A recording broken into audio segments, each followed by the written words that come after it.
Chapter 16, The South and the Slavery Controversy, 1793 to 1860. After 1800, the prosperity of both the North and the South became heavily dependent on growing, manufacturing, and exporting cotton. The Southern planter aristocracy was strongly attracted to medieval cultural ideals. Most white Southern women strongly supported slavery. In 1860, 3/4 of all white Southerners owned no slaves at all. Poor whites supported slavery because it made them feel radically superior and because they hoped someday to be able to buy slaves.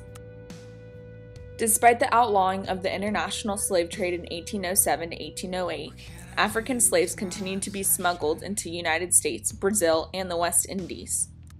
Most slave owners treated their black slaves as a valuable economic investment.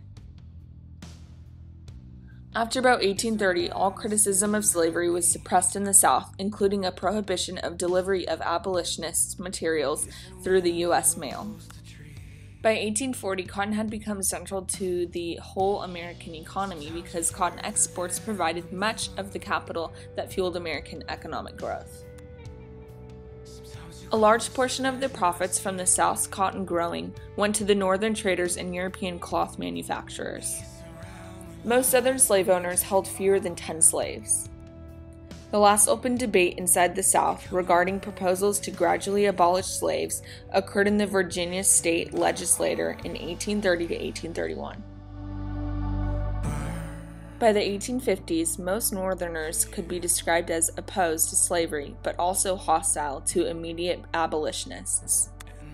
Eli Whitney was an inventor of the machine for extracting seeds from cotton that revolutionized the Southern economy. Frederick Douglass was an escaped slave and great black abolitionist who fought to end slavery through political action. Chapter 17, Manifest Destiny and Its Legacy, 1841 to 1848. The Aroostook War over the Maine boundary was settled by a territorial compromise in the Webster-Ashburton Treaty. A primary motive driving Americans to annex Texas was fear that the Lone Star Republic would become an ally or protectorate of Britain. Texas was annexed by a simple majority resolution of both houses of Congress because 2/3 vote necessary for a treaty of annexation could not be obtained by the Senate. In the election of 1844, Clay lost to Polk, partly because he tried to straddle the Texas annexation issue and thus lost anti-slavery support. Polk's victory in the election of 1844 was interpreted as a mandate for Manifest Destiny and led directly to the annexation of Texas and a favorable settlement of the Oregon dispute. Polk's primary objective in fighting the Mexican War was to obtain California for the U.S. The conflict between President Tyler and Whig leaders like Henry Clay took place over issues of banking and tariff policy. American involvement in Canadian rebellions and border disputes was the major sources of tension between Britain and the United States in the 1840s. The Aroostook War involved a battle between American and Canadian lumberjacks over the northern Maine boundary.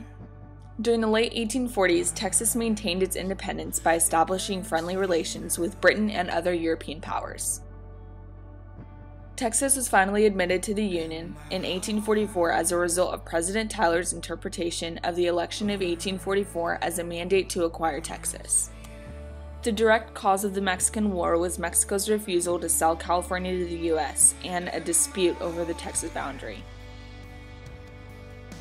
President Polk was especially determined that the U.S. must acquire San Francisco from Mexico because the harbor of San Francisco Bay was considered that crucial gateway to the entire Pacific Ocean.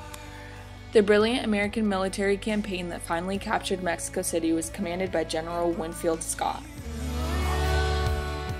The Treaty of Guadalupe Hidalgo ending the Mexican War provided for American acquisition of about half of Mexico and payment of several millions of dollars in compensation. The major domestic consequence of the Mexican War was a sharp revival of the issue of slavery. John Tyler was a leader who elected vice president in the Whig ticket who spent most of his presidency in bitter feuds with his fellow Whigs. Henry Clay was the leader of Senate Whigs and an unsuccessful presidential candidate against Polk in 1844. Chapter 18, Renewing the Sectional Struggle, 1848 to 1854. Democratic Party politicians and others attempted to avoid the issues of slavery in the territories by saying it should be left to popular sovereignty. Southerners demanded a more effective fugitive slave law to stop the Underground Railroad from running escaped slaves to Canada. The Whig Party disappeared because its Northern and Southern Whigs were too deeply split over the fugitive slave law. Douglas's Kansas-Nebraska Act was intended to organize Western territories so that a transcontinental railroad could be built along the northern route. The Kansas-Nebraska Act wrecked the Compromise of 1850 and created deep divisions within the Democratic Party. The Republican Party was initially organized as a northern protest movement against Douglas's Kansas-Nebraska Act. Popular sovereignty was the doctrine that the issue of slavery should be decided by the residents of a territory themselves, not by the federal government. The Underground Railroad was the informal network of people who helped runaway slaves travel from the South to the safe haven of Canada. The Compromise of 1850 was a series of agreements between the North and the South that temporarily dampened the slavery controversy and led to the short-lived era of national good feelings. Chapter 19, Drifting Towards Disunion, 1854 to 1861. Harriet Beecher Stowe's Uncle Tom's Cabin was strongly rooted in religiously based anti-slavery sentiments. Southerners were especially enraged by abolitionists' funding of anti-slavery settlers in Kansas because Douglas's Kansas-Nebraska Act had seemed to imply that Kansas would become a slave state. As submitted to Congress, the Lecompton Constitution was designed to bring Kansas into the Union, while making it impossible to prohibit slavery there. The fanatical abolitionist John Brown made his first entry into violent anti-slavery politics by killing 5 pro-slavery settlers at Pottawatomie Creek, Kansas. The election of 1865 was most known for the dramatic rise of the Republican Party. In the Dred Scott decision, the Supreme Court ruled that Congress could not prohibit slavery in any territory because slaves were private property of which owners could not be deprived. The financial and economic collapse of 1857 increased Northern anger at the South's refusal to support higher tariffs and free Western homesteads for farmers. In the campaign of 1850, the Democratic Party split into two, with each faction nominating its own presidential candidate. During the campaign of 1860, Abraham Lincoln and the Republican Party opposed the expansion of slavery but did not threaten to attack slavery in the South. Within 2 months after the election of Lincoln, 7 Southern states had seceded and formed the Confederate State of America.